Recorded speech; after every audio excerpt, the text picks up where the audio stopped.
Stance. अब stance क्यों important है, खड़े रहने के तरीके। अब सब एग्जांपल के तौर पे अगर बॉलर यहाँ से आ रहा तो ऐसा क्यों नहीं रहता सर स्टांस, है ना। सब बोलेंगे भाई मैं ऐसे क्यों नहीं रह सकता हूँ, मैं ऐसे के ऐसे ही मार सकता हूँ। कोई बोलेगा कि भाई मैं ऐसे रह सकता हूँ, कोई बोलेगा मैं ऐसे रह सकता हूँ। तो एक पर्टिकुलरली एक स्टांस होना चाहिए साइडवेज। उसके पीछे का राज ये है कि साइडवेज इसलिए होना चाहिए कि हमें मूव करना पड़ता है आगे भी और पीछे भी, क्योंकि बॉलर यहाँ से दौड़ रहा हो, सामने भी बॉल पीछे हो सकता है, बहुत शॉर्ट बॉल भी हो सकता है, जिससे हमें अक्रॉस जाना पड़ सकता है। तो हमें दोनों तरह से हमें बहुत आसानी है, हम सामने भी अच्छा है और पीछे भी अच्छा है। अगर हम साइडवेज ऐसा खड़े रहे तो बॉल इधर डालेगा तो हम ऐसे तो पैर निकाल नहीं सकते। तो इसीलिए हमें साइडवेज पोजीशन में होना चाहिए। साइडवेज का फ़ायदा यह है कि आपको इंजरी से भी बचना है, आपको लंबा भी क्रिकेट खेलना है, तो और आगे भी खेलना है और पीछे भी जाना है, क्योंकि डिसाइडेड बॉल की लाइन के हिसाब से आप बॉल को पीछे मूव करोगे। तो साइडवेज में स्टांस क्यों इंपॉर्टेंट होता है ये मैं आपको बताना चाहता हूँ, और कैसे खड़े रहना चाहिए। अब खड़े रहते समय बहुत लोगों का क्वेश्चन होता है कि भाई मैं कंफर्टेबल हूँ कि मैं छोटा है स्टांस, मतलब एग्जांपल से बता देता हूँ सीधा। अब ये है, पहले के क्रिकेटर्स सारे ऐसे खड़े होते थे, ठीक है। कुछ क्रिकेटर्स आए जो ऐसे खड़े होने लगे।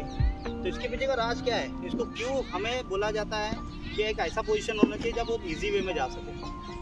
अगर आप छोटा स्टांस रखते हो ये, तो आपको मोबिलिटी मिलेगी, मतलब आप मूव जल्दी हो पाओगे सामने, लेकिन बैलेंस नहीं रहेगा। समझ में आया। अगर बैलेंस नहीं रहेगा तो आप शॉट को नहीं कर सकते उससे, क्योंकि आपको हर चीज़ पे एक बैलेंस चाहिए रहता है। तो बैलेंस नहीं रहेगा तो आपका ये सामने वाला जो छोटा स्टांस है वो कोई काम का नहीं, है ना। उसी प्रकार से अगर बड़ा चौड़ा रहा स्टांस, तो चौड़े में क्या है, आपका बैलेंस रहेगा, जिससे बोलता है स्टेबिलिटी, लेकिन मोबिलिटी नहीं मिलेगी, मतलब मूव नहीं आप नहीं हो पाएगा, जगह से ही आप खेल पाओगे, यहीं पे और यहीं पे बस। तो इसीलिए हमें अब दोनों के बीच का चाहिए।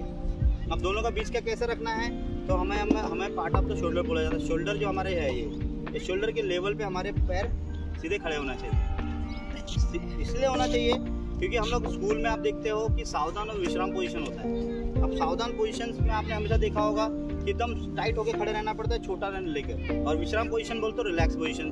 तो रिलैक्स पोजीशन आप मोस्टली आप चेक कर रहे जाना आपकी, आप कौन से लेवल में खड़े होते हो।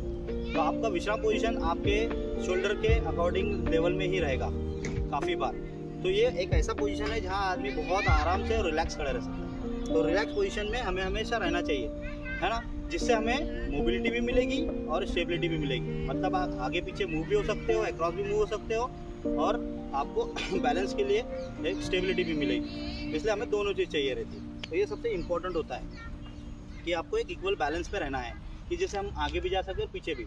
अब अगर आप ऐसे खड़े हो गए, मोबिलिटी दोनों बैलेंस इक्वल, आपने दोनों पैर एक साथ रखा है, बट लेकिन बैलेंस आपका एक इधर चले गया, तो बोले भाई ऐसे बैलेंस में आपको क्या इजी मिलेगा। ऐसे बैलेंस में आप बैक फुट पे बहुत आराम से जा सकते हो, बट फ्रंट फुट पे नहीं, क्योंकि आपने ऑलरेडी लोड पर फ्रंट फुट पे रखा है। तो फ्रंट फुट कैसे कमिट होगा, आपका जाएगा ही नहीं। और अगर आपने पीछे पैर रखा है तो आप आगे खेल सकते हो, बट पीछे नहीं। इसीलिए बैलेंस भी बहुत इक्वल होना बहुत जरूरी है। तो हमें बैलेंस कैसे रखना है, हमारे जो टो होता है ना, इसके बॉल होते हैं, है ना, ये बॉल ऑफ द टो बोला जाता है। तो ये जो टोज है इसके ऊपर बॉल बैलेंस होना चाहिए। हल्की जो हील है वो हमारी थोड़ी सी ज़मीन से हल्की से उठी रहेगी, ऐसे, इतना भी नहीं और ना ही नीचे, पूरा हल्का सा उठा रहेगा ये।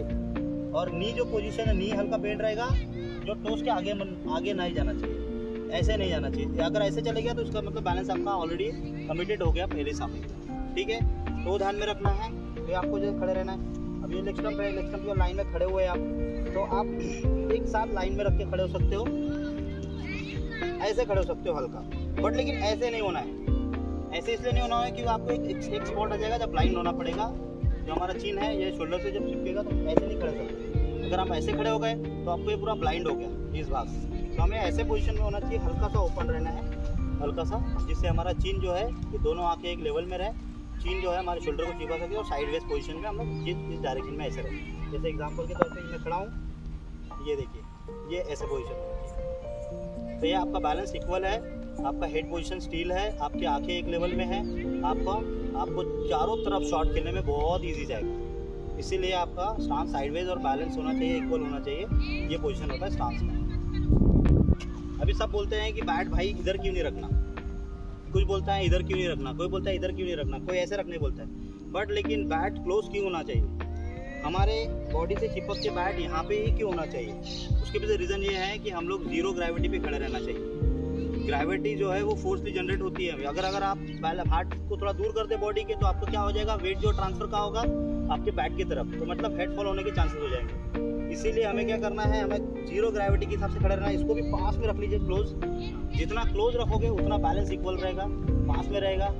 ये ज़्यादा एडवांटेज है, याद रखना है दोनों का पकड़ने का तरीका, ठीक है। इसीलिए दूर नहीं होना चाहिए, जीरो ग्रेविटी से बैलेंस उधर नहीं जाना चाहिए, वो ध्यान रखना है। एल्बो जो है बॉलर की लाइन में सीधा रहेगा तो ज़्यादा फायदा होता है, क्योंकि हमें एक लाइन, चिन, शोल्डर एक लाइन में रखने के लिए इजी जाता है। अगर ऐसा शोल्डर रहेगा तो आपका राइट शोल्डर ओपन हो जाएगा।